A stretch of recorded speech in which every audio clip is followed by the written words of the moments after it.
하나님의 말씀 함께 보겠습니다. 이사야서 43장 19절입니다. 구약성경 이사야서 43장 19절 말씀, 한 절 말씀 제가 봉독합니다. 보라, 내가 새 일을 행하리니 이제 나타낼 것이라. 너희가 그것을 알지 못하겠느냐. 반드시 내가 광야의 길을, 사막의 강을 내리니. 아멘. 찬양대의 찬양으로 하나님께 영광을 돌리고 함께 화답하면서 은혜 나눕니다.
아멘.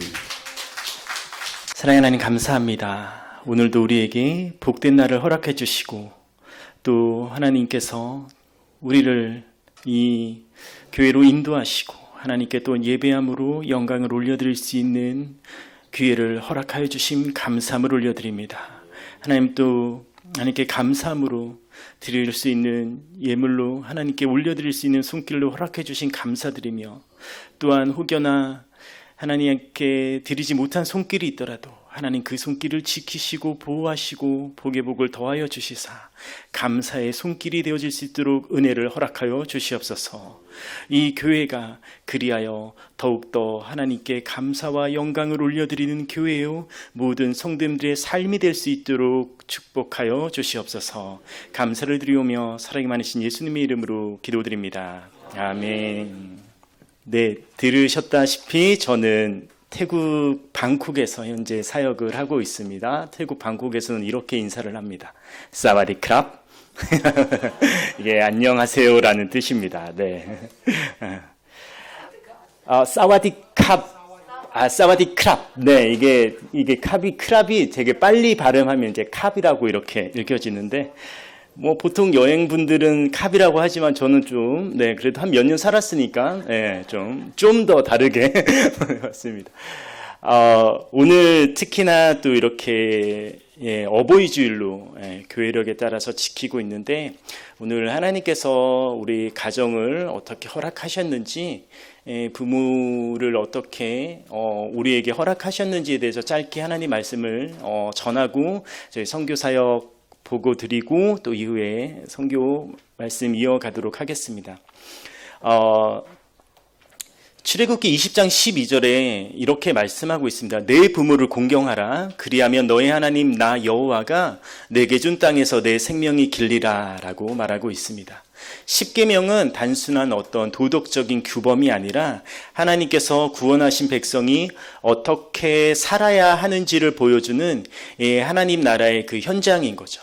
특별히 5번째 계명, 부모를 공경하라 라는 계명은 하나님 사랑의 계명과 이웃 사랑의 계명을 연결시켜 주어주는 다리 역할을 하는 아주 중요한 부분입니다.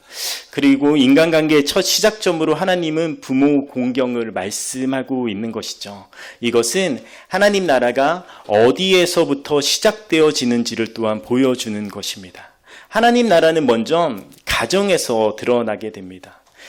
제가 저는 지금 혼자 한국에 먼저 들어와 있습니다. 사실 이제 저희 자녀들이 학교 한 학기를 쉬고 이제 아이들이랑 다 이제 데리고 와서 6개월 동안 한국에서 좀 머물면서 지내려고 했는데 저희 아이가 이제 저희 큰애가 지금 이제 그 13년생 그러니까 중1 그리고 저희 이제 둘째 딸이 이제 초등학교 4학년이거든요.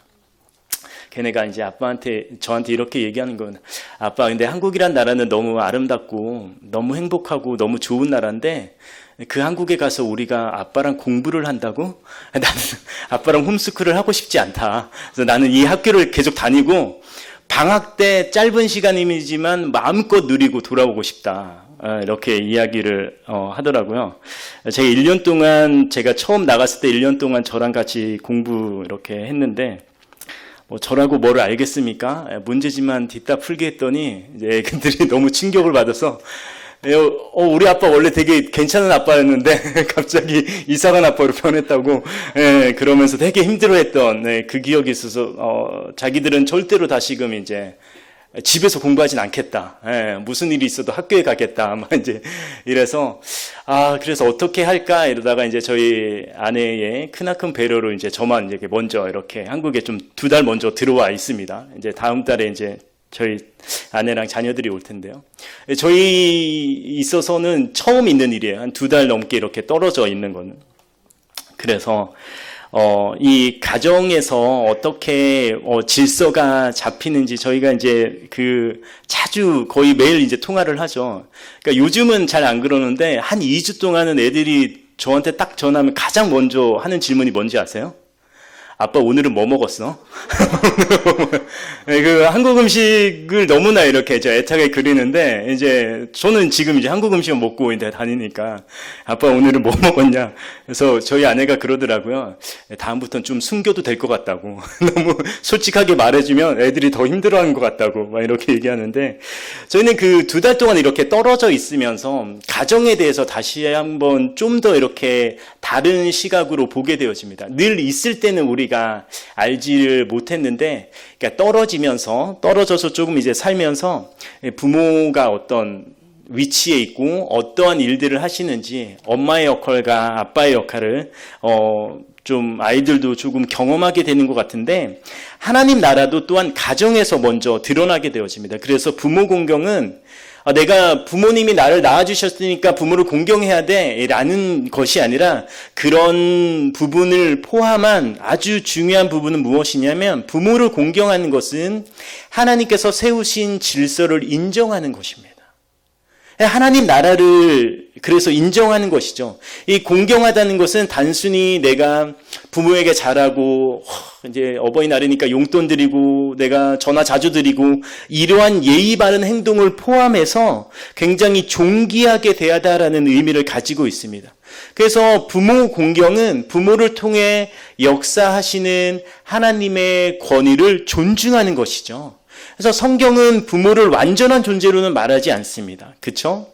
부모도 연약하고 부족하지만 그럼에도 하나님은 가정을 통해 생명을 주시고 보호하시고 신앙을 전수하시며 질서를 배우게 하시는 것이죠. 그래서 저희의 자녀들을 우리가 교회가 자녀들에게 신앙을 교육해주고 양육해주는 역할을 감당하지만 사실 더 큰 영역은 가정에서 이러한 일들이 이루어져야 되는 것이죠. 그래서 야, 너는 왜 이렇게 부모를 공경 안 하니? 라고 말하는 것이 아니라 그 자녀가 부모를 공경할 수 있는 환경, 무엇입니까? 가정 자체가 하나님의 나라로서의 역할을 감당할 수 있어야 되는 것입니다. 그래서 부모 공경은 단순히 유교적인 어떤 잘해야 될 효 사상을 뛰어넘어서 하나님의 통치를 인정하는 하나님 나라의 태도인 것이죠. 그래서 이 자리 가운데 자녀로서의 역할을 감당하시는 분들이 계실 것입니다. 저를 포함해서. 무엇이냐면 부모를 공경하는 게 단지 내가 부모님께 예의 있게 잘해야지 라는 걸 뛰어넘어서 하나님의 통치를 인정하는 믿는 그리스도인이라면 부모에게 공경을 다해야 되는 것입니다. 그리고 또한 부모의 역할을 동일하게 있는 것이죠. 자녀를 노엽게 하지 아니하며 자녀를 정말로 사랑으로, 격려로, 정성으로 대하는 부모의 역할, 그리고 그 가정 안에서 신앙의 교육을 잘 전수하여 우리 이 땅에 지금 가정이 무너지고 있다는 이야기가 너무나 많이 있지만 정말로 안타깝지만 우리 이 복종교회 모든 성도님들의 가정은 자녀가 부모를 그 하나님 나라의 모범으로서 하나님의 허락하신 질서를 인정하여 부모를 공경하고 부모는 자녀를 그리하여 더욱더 사랑하며 말씀으로 잘 키울 수 있는 아름다운 가정이 되어지기를 소망합니다. 네. 부모 공경은 하나님 나라의 공동체의 기초 작업인 것이죠. 가정이 무너지면 공동체도 무너질 수밖에 없는 것입니다. 그래서 하나님 나라는 단순히 개인의 경건만이 아니라 우리 그 세대가 연결되어지고 권위의 건강한 질서를 포함하는 겁니다. 그래서 부모를 공경하지 않는 사회는 건강한 사회가 될 수 없고 그것은 성경적인 하나님 나라가 될 수 없는 부분이시죠. 그래서 우리가 건강한 하나님 나라의 표본은 가정에서부터 시작되어지고 그 가정에서 부모를 공경하는 일에서부터 그 건강한 하나님 나라가 시작되어지는 것입니다. 우리가 크게는 복정교회 성도라는 이런 멤버로 우리가 성도로 공동체로 참여하고 있지만 우리가 또 각자 돌아가면 각 가정의 구성원 아닙니까? 그 가정이 하나님 나라를 이루는 아름다운 공동체가 되어지기를 소망합니다. 아멘. 저는 지금 현재는 태국 방콕에서 사역을 하고 있습니다. 그래서 도시 빈민 사역을 일단 하고 있는데요. 빈민가가 방콕에는 정말 무지 많습니다. 그래서 저희는 이제 주중에는 성인들을 대상으로 하고 주말에는 아이들을 대상으로 성경을 가르치는 일들을 지속적으로 하고 있습니다. 그래서 금요일을 다른 표현으로 이렇게 말하거든요. 뭐라고 말하냐면 불타는 금요일이라고 이야기합니다. 네, 들어는 보셨나요? 불타는 금요일. 네. 불타는 금요일은 뭘까요? 이게 불탄다는 건 뜨겁습니까? 차갑습니까? 뜨겁죠. 뜨겁게 놀아야지. 이게 금요일 밤은 그래서 불금이다. 이제 이렇게 이야기를 해요.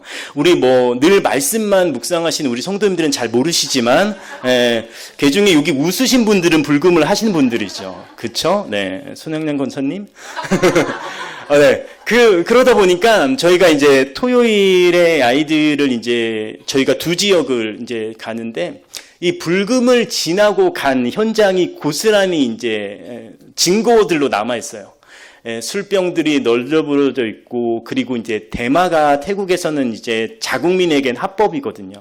그러니까 우리나라로 보면 마약이지만 이제 그 나라로 보면 그냥 할 수 있는 거죠.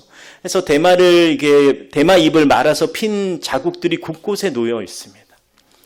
빈민가 안에서 그 작은 방에서 4-5명, 6-7명 이렇게 같이 살고 그 안에서 술 마시고 대마를 피는데 우리 아이들은 어디에 피신해 있을 수 있을까요? 그러할 장소는 없죠. 그냥 엄마, 아빠, 삼촌, 이모가 하는 그런 장면들을 그냥 눈으로 늘 보게 되고 어느새 어린 아이들도 따라하는 그런 참 안타까운 상황을 늘 경험하게 되어집니다. 그래서 하나님께 참 많이 물었던 것 같아요. 하나님, 이렇게 사역하고 있는 게 맞나요? 정말 이곳에 소망이 있습니까? 이곳에 정말로 희망이 있나요? 라고 제가 정말 많이 물었던 것 같아요. 네, 저는 이제 만으로 4년 차 그곳에서 사역을 하고 있지만, 저희 옆에 이제 태국 현지 사역자분은 이제 8년 되셨고, 또 다른 나라 홍콩 선교사님은 12년 차이시거든요. 이분들한테 제가 물었어요. 이게 근데 좀 무의미가 있냐, 우리가 이렇게 일하는 게, 이렇게 사역하는 게 정말 맞는 걸까? 이렇게 물었더니 그 두 분이 저에게 얘기해 주시는 게, 결과는 우리가 알지를 못해. 결과는 우리가 몰라. 근데 확실한 건 하나님께서 우리를 이곳에 허락하셨기 때문에 우리가 그렇게 한 걸음 한 걸음 걸어 나가는 거다. 네, 그 말씀을 듣고 그냥 한 걸음 한 걸음 걸어 나가는데, 저희 그 빈민가 안에서 작년부터 한 3-4명의 아이들이 우리 현지 사역자분을 따라 교회에 나가기를 시작했어요. 아멘. 네.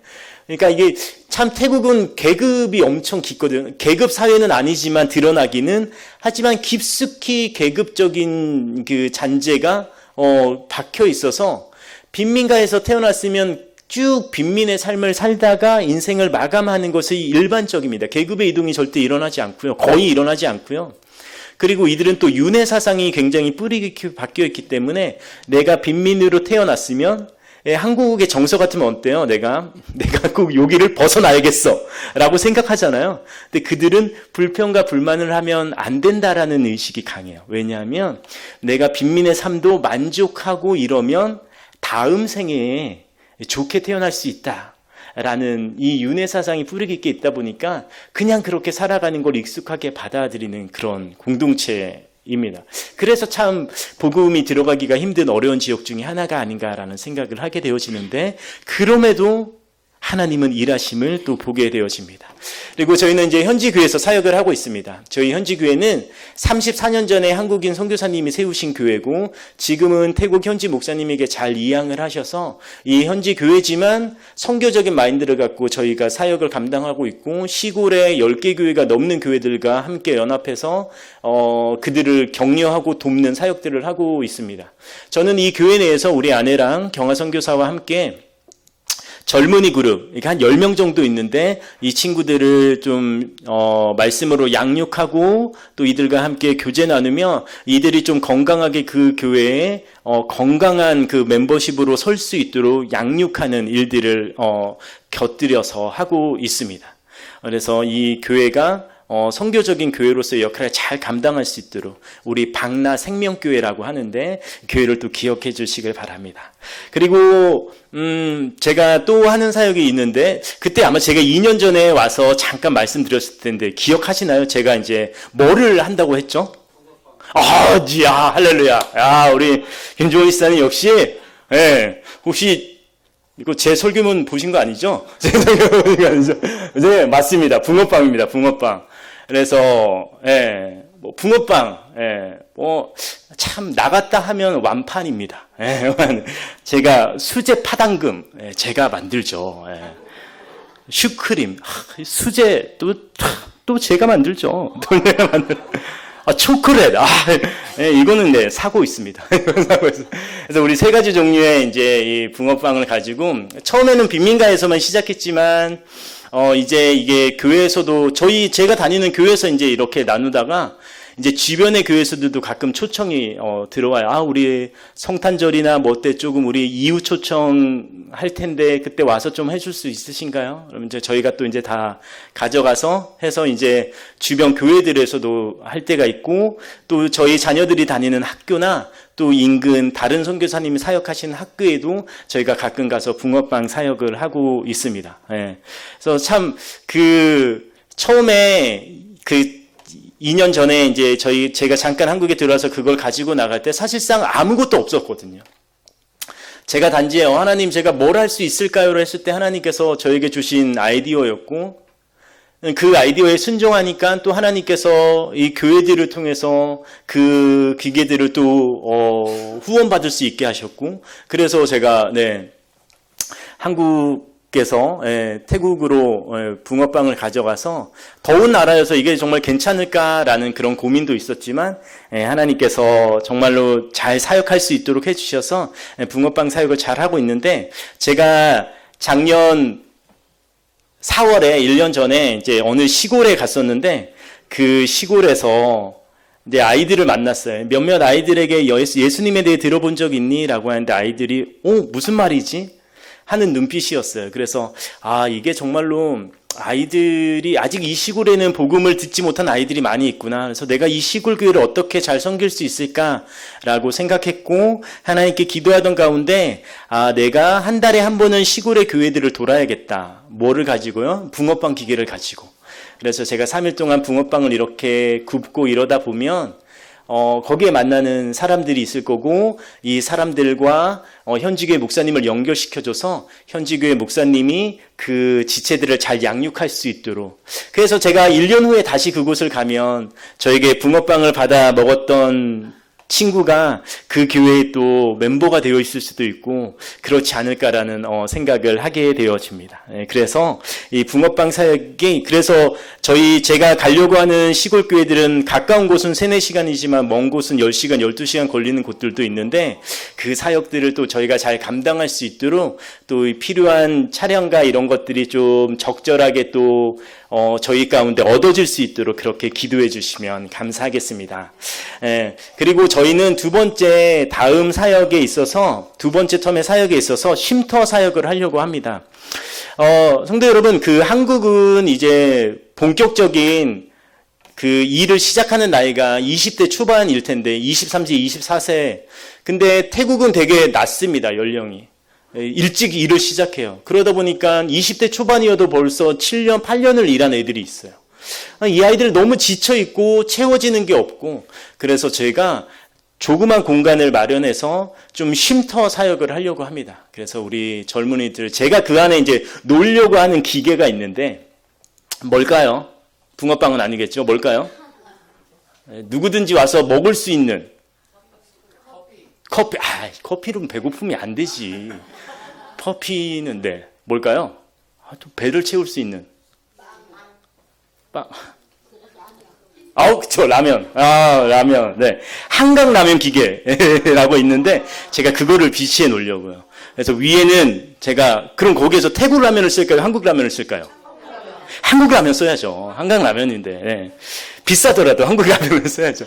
그래서 저는 라면을 이렇게 계속해서 나누고 싶습니다. 뭐 그들이 하나를 먹고 2개를 먹어서 너 2개 먹었으니까 나랑 뭐를 해야 돼, 이게 아니라, 그들이 충분하게 그것들을 먹으며 좀 쉼을 얻고 배고프면 또 양식을 얻을 수 있는 공간으로 누구든지 들어와서 쉬고 그럴 수 있고, 그런 공간을 좀 마련하고 싶습니다. 저는 그래서 우리의 젊은이들이 그곳을 통해서 좀 쉼을 얻고 채워짐이 있었으면 좋겠어요. 그래서 그 땅에서 그렇게 체험을 받고, 언젠가 그들이 왜 이렇게 저희를 이렇게 환대해 주십니까? 라고 말할 때, 이 환대는 나를 통해서 주어지는 게 아니라 하나님이 너희를 사랑하셔서 이렇게 할 수 있는 거다.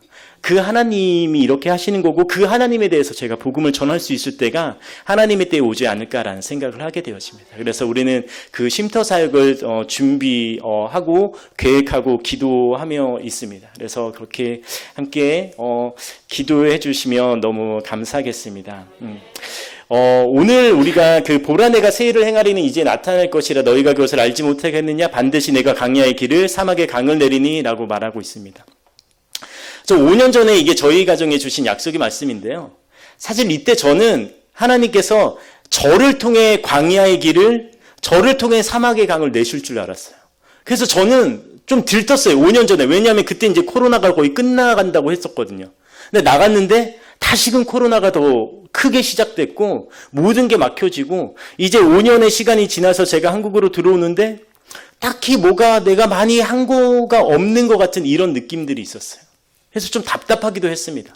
그런데 작년 10월에 저에게 이제 어느 한국의 교회 건축 팀에서 연락이 왔어요. 혹시 교회가 필요한 곳이 있나요? 근데 제가 교회가 필요한가요, 지금? 저는 안 필요했어요. 그래서 아니요, 필요 없어요. 근데 그분이 아니 선교사님이 왜 교회가 필요 없다 그러냐고. 그래서 시골에 어디 교회가 필요한지 좀 알아봐 달라고. 그래서 제가 우리 현지 교회 목사님한테 물었더니 현지 교회 목사님이 4년 전부터 기도하셨대요. 근데 사람한테는 절대 말하지 않고 오직 하나님께만 기도했는데 제가 먼저 교회가 필요한지를 물으니까 너무 기뻐하시면서 하나님께 감사하시면서 저에게 4곳을 알려주시는 거예요. 근데 이곳은 한 곳만 할 수 있는 곳이거든요. 그래서 제가 목사님께 목사님 4곳은 안 되니까 한 곳을 정해주세요. 그래서 다음 주에 이 목사님이 저한테 2곳을 가져오시는 거예요. 그래서 2곳을 가져오면서 저보고 결정하라는 거예요. 그러니까 내가 뭐를 한다고 나보고 결정하라는 거지? 너무 이해가 되지 않았어요. 그래서 저는 그 2 지역의 정보들만 이렇게 좀 간추려서 한국 팀에게 넘겼어요. 이 둘 중에 어느 교회를 할까요? 그랬더니 A라는 교회가 있고 B라는 교회가 있는데 이 2 교회가 그렇게 크지는 않은 교회에서 둘이 합병을 한대요. 근데 이 A라는 교회가 13년 전부터 선교 헌금을 모았는데 교회를 건축하려고. 그래서 13년 전부터 모은 헌금을 이제 합병되기 전에 이 건축 선교회에 이제 헌금한다고 하니까 이 B 교회에서 난리가 난 거예요. 왜 난리가 났을까요? 야, 너희만 하면 안 되지. 우리도 같이 할게. 이래갖고 이 B 교회도 이 선교 헌금을 모아서 이 단체에 주니까 이 단체가 거의 20년이 됐는데 늘 1년에 한 곳씩만 하던 이곳에 갑자기 후원이 2배로 들어와서 올해 2곳의 교회를 건축하게 되었습니다. 할렐루야. 제가 이걸 알았을까요? 저는 몰랐어요. 근데 하나님께서 이미 다 예비해 두신 일, 순종하니까 이게 일이 되어지더라는 것이죠. 저는 이 교회가 그래서 작년 10월에 결정이 돼서 그 2월, 3월에 팀이 들어오고 막 이래서 작년 10월부터 12월부터 공사를 해서 5월, 3월 제가 들어오기 전에 콩켄과 부리람이는 지역의 2 지역의 교회가 건축되었습니다. 완벽하게 완공이 되어졌어요. 근데 이 모든 거에 저는 아무것도 한 게 없어요. 진짜 제가 뭐 후원을 일으켜서 한 것도 아니고 제가 그렇다고 이게 시멘을 으깨거나 망치질하거나 이런 거 한 것도 없어요. 저는 그냥 통역하고 이렇게 좀 저도 몇천 킬로 왔다 갔다 하기는 했지만 정말 그 교회가 건축되어지는 걸 보면서 하나님께서 제게 주신 정확한 메시지는 무엇이었냐면 하나님이 하신다라는 것이죠. 내가 광야의 길을 사막의 강을 낸다라는 것은 무엇이냐면 하나님 당신이 주체자라시는 것입니다. 우리가 하는 것이 아니죠. 우리 삶에 무엇이 일어난 그 모든 거에 우리가 할 수 있는 것은 아무것도 없음을 기억하시길 소망합니다. 사랑하는 성도 여러분, 보라 내가 새 일을 행하리니 이제 나타날 것이다 라고 말하는 이 말씀 속에서 이 시대적인 배경은 어딘지 아십니까? 시대적인 배경은 바벨론 포로예요. 포로의 삶을 살고 있는 게 배경이라는 거요. 포로된 자들에게 소망이 있습니까? 희망이 있습니까? 기쁨, 행복을 말할 수 있습니까? 아니지 않습니까? 포로된 자들에게는 무엇을 이야기할 수 있습니까? 절망 아닙니까? 좌절 아닙니까?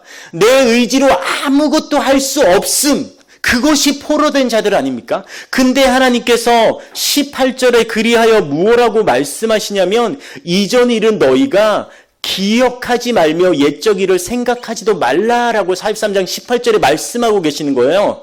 무엇입니까? 너희는 할 수 없어라고 말하는 것이죠. 그런데 19절에 이렇게 말씀하시는 것이죠. 너희는 할 수 없으나 그것을 내가 하겠다. 보라 내가 새 일을 행하겠다. 너희를 구원하겠다. 누가 구원할 수 있느냐? 하나님께서 구원하실 수 있는 것임을 믿습니다. 우리의 의가 아니라는 것이죠. 우리의 행동, 우리가 무엇을 할 수 있는 우리의 그 공로가 아니라 오직 하나님 당신만이 하시는 일인 줄 믿습니다. 아멘. 광야와 사막이 어떠합니까? 메마른 것 아닙니까? 퍽퍽한 거 아닙니까? 그런데 하나님께서 그곳의 길을, 그곳의 강을 내시겠다라고 말씀하시는 것이죠. 사랑하는 성도 여러분, 우리의 삶은 어떻습니까? 우리의 삶이 늘 희락과 행복과 기쁨만이 가득한 삶입니까? 좀 그렇지 않지 않나요? 저는 가끔 우리 아들이 제 어깨를 두들기면 아빠 괜찮아라고 이야기를 합니다. 제 얼굴이 별론가 봐요. 표정이. 저도 가끔 아들을 어깨를 두드리며 아들아 괜찮다라고 이야기를 합니다. 하지만 사실 안 괜찮아요. 현실은 안 괜찮은 일들이 너무 많아. 안 괜찮은 일들이. 이 삶은 그렇지 않습니까? 우리의 삶, 솔직하게 우리의 삶은 어렵죠. 힘듭니다. 그럼에도 우리가 해야 되는 일은 무엇인지 아십니까? 사랑하는 성도 여러분, 우리에게 주어진 그 한 걸음 한 걸음을 걸어 나가는 것이죠. 우리에게 주어진 삶을 살아나가는 것입니다. 그곳은 절망과 좌절이 깊숙한 곳일 수도 있습니다. 그럼에도 우리가 한 걸음 한 걸음 우리에게 맡겨진 그 길을 우리가 걸어갈 그때에 어느 순간 우리가 놓여져 있는 길을 보게 될 것이고 만들어져 있는 강을 보게 될 것입니다. 아멘. 절망의 상황이 있습니까? 사실 우리는 절망의 상황 많이 경험하지 않습니까? 우리 삶의 절망의 상황. 근데 그때가 진짜 절망이 아니라 그 절망의 상황이 내가 나의 것으로 아무것도 할 수 없다라고 절망하는 그때가 바로 하나님이 일하시는 무대임을 기억하시길 소망합니다. 나는 정말로 아무것도 할 수 없습니다라고 내가 하나님 앞에 무릎 꿇고 통탄해하고 있는 그때에 하나님은 이제 그때 옳거니 이제다. 봐라, 내가 너를 통해 어떻게 일할지를 이렇게 말씀하시는 것이죠. 근데 우리의 힘이 세잖아요. 그러면 하나님이 일하실 수가 없는 거예요. 하나님이 일하시려고 해도 우리가 자꾸 그걸 밀어내고 내가 하려고 하는데요. 근데 우리가 절망하고 좌절 가운데 하나님께 엎드리면 하나님께서 하나님의 일을 행하실 수 있는 하나님의 무대가 펼쳐지어지는 것을 보게 되어지는 것이죠. 그리하여 우리는 우리의 의를 내려놓고 하나님을 의지하는 삶을 살아나가기를 소망합니다. 사랑하는 성도 여러분, 우리를 통해 일하시는, 그리하여 우리를 통해 놓여지게 되는 광야의 길을 보게 되어지기를 소망합니다. 우리를 통하여 만들어질 그 사막의 강을 보게 되어지기를 소망합니다. 우리는 아무것도 할 수 없는 것이죠. 그러나 하나님이 행하신다라고 말씀하고 있습니다. 우리의 삶, 제가 알지 못하는 그 삶 가운데 어려운 가운데 계신 분들이 많이 있으실 것입니다. 이 세상이 완벽하지 않지 않습니까? 저희도 완벽하지 않지 않습니까? 완벽하지 않은 세상에 완벽하지 않은 사람들이 모여있는 곳에 어떻게 완벽함을 기대할 수 있겠습니까? 우리는 그러할 수 없죠. 그러나 우리의 완벽하시고 완전하신 하나님께서 그 일을 행하실 것이기에 우리는 하나님을 의지하여 한 걸음 한 걸음 걸어나가는 우리 모두가 되어지기를 소망합니다. 우리 가운데 있는 삶이 절망적인 삶이라도, 절망적인 환경이라도 끝끝내 우리가 하나님을 온전히 의지하고 나아간다면 우리를 통해 하나님은 그 새 일을 행하실 것입니다. 우리에게 허락된 길을 걸어갈 그때에, 우리에게 맡겨진 이 삶을 걸어갈 그때에 우리는 보게 되어지는 것이죠. 저희 아들 13살이고 저희 딸 10살인데 얘네 어려움 있을까요, 없을까요? 얘네 얘기 들어보면 나보다 더 많아. 끝나지도 않아. 얘기 들어보면 헛웃음 나오죠. 헛웃음. 야, 그게 어렵냐? 근데 생각해보면 얘네 나이 때는 그게 어려운 거죠. 예. 그렇지 않습니까? 그러니까 또 저도 저의 어려움을 말하면 여기에서 또 저보다 이게 이 삶을 이렇게 거쳐가신 우리 또 어르신 성도님들은 아이고 선교사님 아무것도 아닌 것 같다 왜 힘들어해요 이럴 수 있지 않습니까? 근데 또 우리가 각자의 어려움들이 있는 것이죠. 그렇죠? 그래서 각자의 그 누가 어려움을 나누면 그것을 굉장히 되게 그 아무것도 아니야라고 말씀하시면 안 돼요. 이거 진짜 그 되게 많이 상처받는 일이고. 왜냐하면 우리는 늘 우리에게 맡겨져 있는 어려움이 가장 큰 걸로 보여지긴 하거든요. 그래서 처음에는 우리 아들, 딸이랑 그 아무것도 아니요 이랬다가 저희 아내한테 막 혼나고 그랬는데 분명히 힘들고 어려운 게 있죠. 그러하나 우리의 분명히 힘들고 어려움 가운데서 우리가 볼 수 있는 것은 하나님께서 그것 가운데 일하신다라는 것입니다. 그래서 우리는 고민하고 우리의 어려움 가운데 고민이 되어지죠. 그렇지만 고민하고 우리는 뭘 해야 되냐? 기도하고 지혜롭게 선택하고 그 선택이 하나님을 의지하는 방향으로 한 걸음 한 걸음 걸어가야 되는 것이죠. 우리가 하나님을 의지한다고 선택했다고 갑자기 우리의 삶이 바뀌어지냐? 죄송합니다. 그렇지는 않습니다. 우리는 어려운 삶이 계속해서 지속될 수도 있어요. 그러나 그럼에도 우리가 한 걸음 한 걸음 걷다 보면 우리 가운데 놓여져 있는 길을 보게 되어질 그 아름다운 영광스러운 그 삶 가운데 나아가는 우리 모두가 되어지기를 소망합니다. 그리고 광야와 사막이 아무것도 없는 것 같잖아요. 그럼에도 광야에서도 먹이시고 입히시는 분이 계십니다. 우리 하나님은 그러실 수 있는 분이십니다. 그렇기 때문에 우리의 삶이 광야 같고 사막 같은 현장이라도 그럼에도 우리가 한 걸음 한 걸음 걸어 나가는 이 자리에 모인 우리 모든 성도님들이 되어지고 또한 이 교회가 되어지기를 소망합니다. 이 교회가 그리하여 하나님께서 허락하신 곳에서 광야에 길을 내는 교회요, 사막에 강을 내는 교회로 쓰임받는 교회가 되어지기를 소망합니다. 아멘. 함께 기도드리겠습니다. 오 하나님, 그러합니다.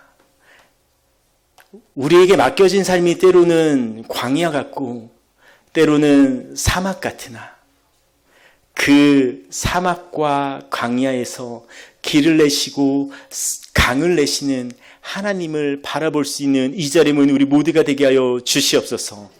그리하여 우리의 인생이 광야와 사막 같다고 이 인생을 내팽개치는 것이 아니라 더욱더 우리가 하나님을 의지하고 하나님 앞에 무릎 꿇어 하나님의 우리의 삶의 주관자 되어주심을 인정하는 우리가 되어지게 하여 주시옵소서.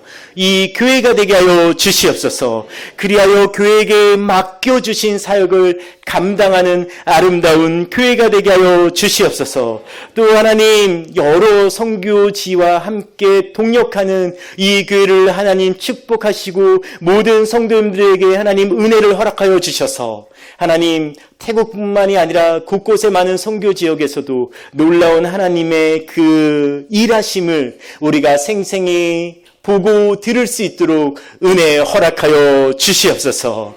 이 교회 모든 성도님들의 삶에서 한 걸음 한 걸음 하나님을 의지하고 나가는 발걸음, 이 교회가 한 걸음 한 걸음 하나님을 의지하고 나가는 발걸음 되도록 은혜 허락하여 주시옵소서. 감사함을 올려드리오며 사랑이 많으신 예수님의 이름으로 기도드립니다. 아멘.